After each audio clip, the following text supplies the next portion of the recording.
মৰম ছাত্ৰ-ছাত্ৰীসকল, আজি আমি এবাকাছৰ দুটা ফৰ্মুলা চাওঁ। এই ফৰ্মুলা দুটা এটা কি আছে -9 আৰু এটা -8। আমি আগতে -9 আৰু -8 পাইছিলো। -9 আৰু -8 কেনেকৈ কৰা হয়? -9 আমি কৰিছিলো -10 + 1 আৰু -8 কৰিছিলো -10 + 2 কৰিছিলো। এতিয়া আমাৰ এই ফৰ্মুলা দুটাৰ কিয় প্ৰয়োজন হ'ল এইটো আমি আগত পাইছিলো, কিন্তু আমাৰ বেসিক যিখিনি আমি প্ৰাথমিক যিখিনি হেৰি পাইছিলো এই দুটা ফৰ্মুলাৰ ওপৰতে এই দুটা ফৰ্মুলা কি কৰা হৈছে কোৱা হৈছে। এতিয়া চোৱা, এতিয়া আমি যেতিয়া -9 কৰিম, ইয়াতে এনেকুৱা আছে, ইয়াতে সাপোজ কি আছে -9 এনেকুৱা আছে। এইটো ক্ষেত্ৰত আমাৰ মাইনাস কৰিব লগা আমাৰ প্ৰথম যিটো এককৰ স্থানত বা ওৱানছত মাইনাস কৰিব লগা আমাৰ ইয়াতে কি নাই। তেতিয়া আমি আগৰটোলৈকে গৈছিলো -10 + 1 এনেকৈ গৈছিলো। ঠিক তেনেকে আমাৰ যদি এইটো মাইনাস কৰিব লাগে 12 পৰা 8 যদি মাইনাস কৰিব 12 মানে ইয়াতে আমাৰ 8 টো মাইনাস কৰিব পৰা নাই, তেতিয়া আমি কি কৰিছিলো -10 + 2 এইটো কৰিছিলো। গতিকে সেইটো ক্ষেত্ৰত তেনেকুৱা আছিল, আমাৰ সেই লোকেশনটো যদি নাথাকে তেতিয়া আমি আগৰ ক্ষেত্ৰত গৈছিলো, তাৰ পিছত নাছিল। এতিয়া কিন্তু এই ক্ষেত্ৰত অলপমান বেলেগ হ'ব সাধাৰণ, কিন্তু এইটো ভিত্তি কৰি আমি এই দুটা ফৰ্মুলা এই দুটা সূত্ৰ আমি প্ৰয়োগ কৰিম। তোমালোকে নিশ্চয় আগৰ ভিডিঅ' বিলাক চাবা, আমাৰ প্লেলিষ্টত ভিডিঅ' বিলাক এফালৰ পৰা দিয়া আছে এবাকাছৰ ওপৰত। তোমালোকে যদি আমাৰ চেনেল প্ৰিজম ক্লাছেছ পাঠশালা সাবস্ক্ৰাইব কৰা নাই, সাবস্ক্ৰাইব কৰিবা। ভাল লাগিলে ভিডিঅ'টো শ্বেয়াৰ কৰিবা আৰু তোমালোকৰ মতামতবোৰ কমেন্টৰ সহায়ত জনাবা, যাতে আমি আৰু নতুন ভিডিঅ' বনাবলৈ উৎসাহ পাওঁ। আহা আমি এই ফৰ্মুলাটো কেনেকৈ ব্যৱহাৰ কৰা হয় চাওঁ। চোৱা, গতিকে ইয়াতে কি হয়, আমি +4 আছে 1 2 3 4 +4 +6 আছে।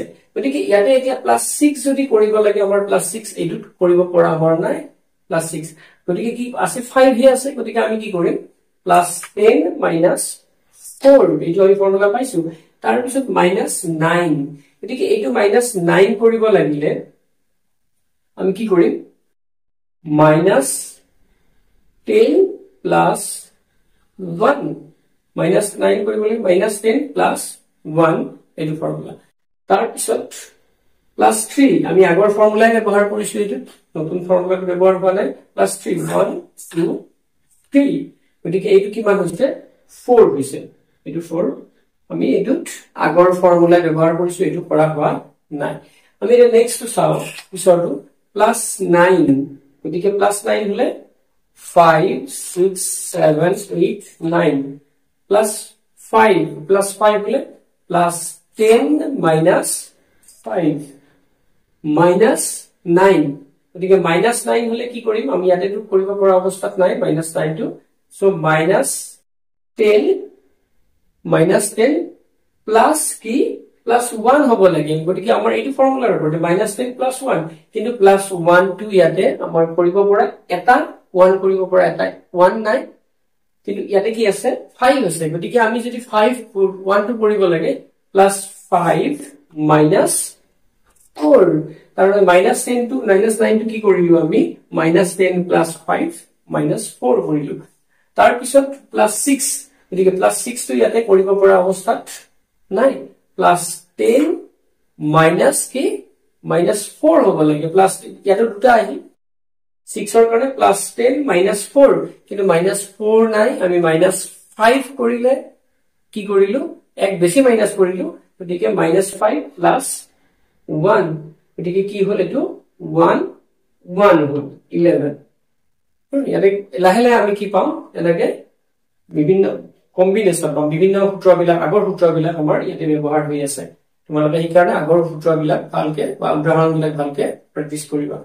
এটা নেক্সট হয় +4 1 2 3 4 +3, গতিকে +3 মানে আমাৰ ডাইৰেক্ট 1 2 3 এনেকে নাই, কিন্তু কি আছে +5 আছে।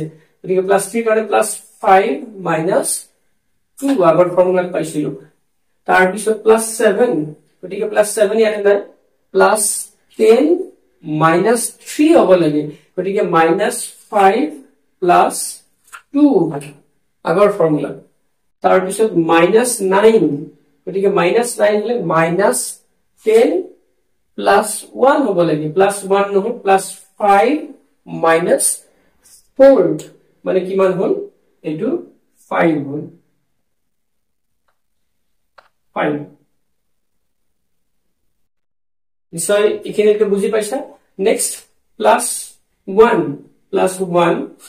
plus 4 হলে ইয়াতে চাৰিটা 1 1 কে নাই তেতিয়া হলে আমি কি plus 4 মানে plus 5 minus 1 plus 9 এদিকে plus 9 হলে ইয়াতে plus 9 নাই plus 10 plus 9 হলে plus 10 minus 1 হ'ব লাগে minus 1 নহয় minus 5 plus 4 তাৰ পিছত কি minus 9 আছে minus 9 হলে minus 10 plus 1 হ'ব লাগে plus 1 নহয় plus 5 minus 4 গতিকে কিমান হৈছে এটো 5 হৈছে গতিকে আমাৰ আগৰ ফৰ্মুলা বিলাক ইয়াতে ব্যৱহাৰ হৈ আছে নেক্সট টু চাবা -8 কৰোতে আমি কি কৰিছিলো -10 plus 2 এইটো ভিত্তি কৰি কিন্তু এইটো ফৰ্মুলা পোৱা গৈছে গতিকে আমি চাও +5 then +9 গতিকে +9 হলে +10 -1 হ'ব লাগে +10 -1 গতিকে -1 নহয় আমাৰ -5 plus 4 হল -8 গতিকে -8 হলে কি হ'ব ইয়াতে -10 plus 2 হ'ব লাগে plus 2 নহয় +5 minus 3 plus 9 গতিকে +9 হলে +10 minus 1 15 এটো কিমান হৈছে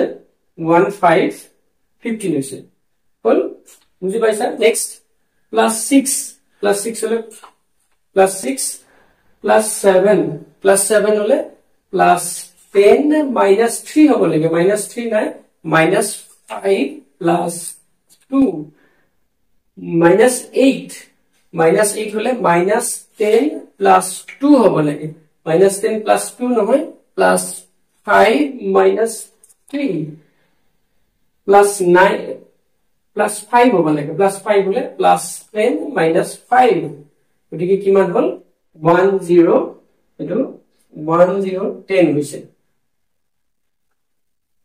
গতিকে নেক্সট আমি চাও +6 তালকে চাবা তোমালোকে আগৰ বহুত কেটা ফৰ্মুলা এতিয়া আমি একেটা মানে সামতে একেটা যোগফলতে ব্যৱহাৰ হৈছে +6 +9 হলে +10 minus 1 -5 এটো -8 -10 plus 2 গতিকে কিমান হৈছে 2 হৈছে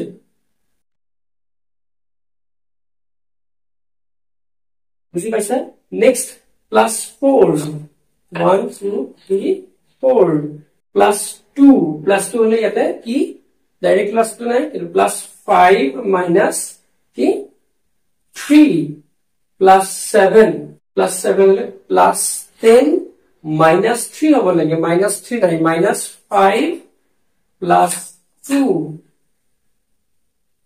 -8 গতিকে -8 ডাইরেক্টলি নাই -10 plus 2 হ'ব লাগে +5 minus 3 গতিকে এটো 5 নিশ্চয় বুজি পাইছা গতিকে আগৰ বহুত কেটা ফৰ্মুলা ইয়াতে ব্যৱহাৰ হৈছে তোমালোকে আগৰ ফৰ্মুলা বিলাক ভালকে প্ৰেক্টিস কৰিবা বেলেগ উদাহৰণ লৈ আজিলে আমি ইমানতে সামৰিছো ধন্যবাদ